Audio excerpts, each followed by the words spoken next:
Hi అండి. Welcome to AGS jewellery. ఈ వీడియోలో ట్రెండింగ్‌లో ఉన్న లోటస్ డిజైన్ కాసు బ్యాంగిల్స్ చూసేద్దాం.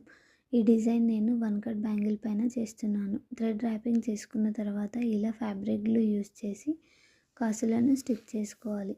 ఇది కంప్లీట్గా డ్రై అయిన తర్వాత B7000 గ్లూ యూస్ చేస్తూ 6K green I shape kundans and pink moon shape kundans and 3mm gold ceramic kundans use చేస్తూ 3D ప్యాటర్న్లో లోటస్ డిజైన్లో స్టిక్ చేసుకోవాలి. మన ఛానల్ని ఎవరైనా ఫస్ట్ టైం చూస్తే కనుక please do follow and subscribe to our channel AGS jewellery. ఇలా లోటస్ ప్యాటర్న్ బ్యాంగిల్ చుట్టూ స్టిక్ చేసిన తర్వాత ఫైనల్గా బ్యాంగిల్ అయితే ఇలా టర్న్ అవుట్ అయింది. ఈ వీడియో మీకు నచ్చినట్టయితే లైక్ చేయండి, షేర్ చేయండి, అలాగే ఫ్రెండ్స్ అండ్ ఫ్యామిలీతో షేర్ చేయండి. Thank you for your support.